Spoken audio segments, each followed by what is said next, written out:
નમસ્કાર મિત્રો, જય હિન્દ। હું છું ડીની ચૌધરી અને ફરી એકવાર આપ સર્વેનું સ્વાગત છે આપ સૌની સૈયારી યુટ્યુબ ચેનલ ડીઆર અપડેટમાં। તો મિત્રો, આ વિડીયોની અંદર આપણે ખાસ વાત કરીશું ગોડાઉન સહાય યોજના, જેની અંદર જો તમારે તમારા ખેતરની અંદર ગોડાઉન બનાવવાનું હોય તો સરકાર શ્રી દ્વારા રૂપિયા 1 લાખની સીધી સહાય તમને મળવાપાત્ર થશે અને એની ફોર્મ ભરવાની જે પ્રક્રિયા છે એ શરૂ થઈ ગઈ છે।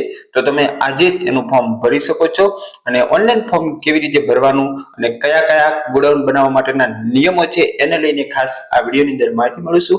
તો વિડીયો છેલ્લે સુધી જોતા રહેજો। ચેનલ પર ન હો તો સબસ્ક્રાઇબ કરી બેલ આઇકન પ્રેસ કરી દો એટલે આપણે નવા વિડીયોની નોટિફિકેશન મળતી રહે। ચાલો વિડીયો શરૂ કરીએ। કરવામાં આવે તો આ યોજનાનું જે નામ છે એ છે મુખ્યમંત્રી પાક સંગ્રહ સંરચના યોજના અને સહાયનું જે નવું ધોરણ છે એ મુજબ કુલ ખર્ચના 50% અથવા તો મહત્તમ 1 લાખ, બેમાંથી જે ઓછું હોય એ તમને મળવાપાત્ર થશે। ચૂકવણી કેવી રીતે કરશે તો સહાયની રકમ સીધી ખેડૂતના બેંક ખાતામાં ડીબીટી દ્વારા જમા કરવામાં આવશે। ગોડાઉન બનાવવા માટેના અમુક ખાસ નિયમો છે જે સરકારના નિયમ એમણે બનાવેલા છે એ મુજબ તમારું ગોડાઉન હોવું જોઈએ।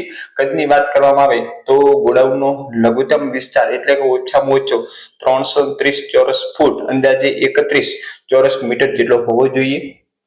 બાંધકામમાં પાયો જે છે એનાથી લઈ પ્લિન્થ લેવલ સુધીની ચારે દિવાલો પાકી હોવી જોઈએ। છત પર જીઆઈ સીટના અથવા તો સિમેન્ટના પતરા અથવા તો નળિયાનો તમે ઉપયોગ કરી શકશો અને એના સિવાય જો તમારે આરસીસી નું બનાવવું હોય તો પોતાના ખર્ચે પણ બની શકો છો। ગોડાઉન ખેડૂતના પોતાના ખેતરની અંદર બનાવેલ હોવું જોઈએ। પ્લિન્થ લેવલ તો જમીનના જે તળિયાથી ઓછામાં ઓછું 2 થી 3 ફૂટ ઊંચો પાયો લેવાનો છે, એના કારણે વરસાદી પાણી અંદર ન ઘૂસે। દિવાલો ઓછામાં ઓછી 9 ઇંચની જાડાઈ ધરાવતી ઈંટ કે પથ્થરની હોવી જોઈએ। એના પછી જે ખાસ ઊંચાઈની વાત કરવામાં આવે તો 10 થી 12 ફૂટ જેટલી ઊંચાઈ રાખવી છે, જેના કારણે જે અનાજની થપ્પી તમે સરળતાથી કરી શકો। આ વેન્ટિલેશનની અંદર હવા ઉજાસ માટે ઉપરના ભાગે જાળીવાળા વેન્ટિલેટર પણ હોવા જોઈએ, જેથી અનાજની અંદર ભેજ ન લાગે।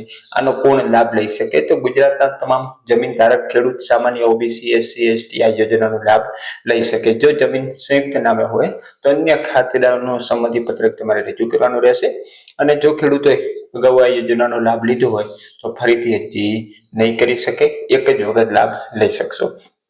અગત્યનું જરૂરી કયા કયા ડોક્યુમેન્ટ તમારે તૈયાર રાખવાના છે તો તમારું આધાર કાર્ડની અંદર મોબાઈલ નંબર લિંક હોવો જોઈએ।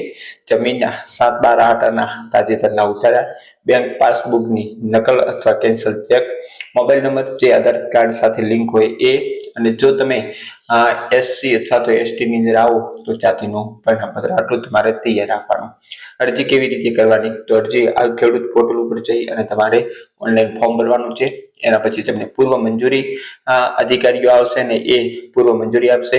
મંજૂરી મળ્યા પછી તમારું બાંધકામ શરૂ કરવાનું છે અને બાંધકામ પૂરું થયા પછી પણ અધિકારી આવશે, વેરિફિકેશન કરશે અને પછી સહાય તમારા ખાતામાં આવશે। બાંધકામ પૂર્ણ કરવાની મર્યાદા તો 6 મહિનાની અંદર પૂરું કરવાનું અને આના કરતા વધારે જો સમય લાગે તો તમારે અધિકારીની મંજૂરી લેવી પડશે। ગોડાઉનની જાળવણીની વાત કરવામાં આવે તો આનો ઉપયોગ માત્ર ને માત્ર પાક સંગ્રહ માટે કરવાનો છે, રહેઠાણ કે અન્ય કોઈ હેતુ માટે નથી કરવાનું। એની અંદર ખાસ મુખ્યમંત્રી પાક સંગ્રહ સંરચના યોજના હેઠળ સહાય મળે એવું તમારે બોર્ડ મારવાનું છે અને 7 વર્ષ સુધી તમારે આ ગોડાઉન તમે નથી તોડી શકતા કે નથી વેચી શકતા, એની ચકાસણી ગમે ત્યારે કરી શકે છે। તો અગત્યના નિયમો બતાવી દીધા છે। હવે ફોર્મ ભરવાની તારીખ પણ તમને બતાવી દીધી। તારીખ છે તો અહીં તમે જોઈ શકો છો 27/3/2026 થી ફોર્મ સ્ટાર્ટ થઈ જશે અને 26/4/2026 સુધી તમે ઓનલાઈન ફોર્મ ભરી શકો છો। અહીંયા તમે જોઈ શકો છો પાક સંગ્રહ સ્ટ્રક્ચર ગોડાઉન માટેની યોજના આપી છે, એની અંદર તમે 27/3 થી 26/4 સુધી ફોર્મ ભરી શકશો અને અન્ય 42 ઘટકો માટે પણ તમે ફોર્મ ભરી શકો। એનો સંપૂર્ણ વિગતવાર વિડીયો આપણી ચેનલની અંદર મૂકીશું। હવે ફોર્મ ભરવાના કાર્ય સ્ટાર્ટ થશે એટલે ચોક્કસ વિડીયો તમારા માટે મૂકીશું અને ફરી મળીશું નવી અપડેટ સાથે નવા વિડીયોની અંદર। ત્યાં સુધી જય હિન્દ, જય ભારત, થેન્ક્સ ફોર વોચિંગ।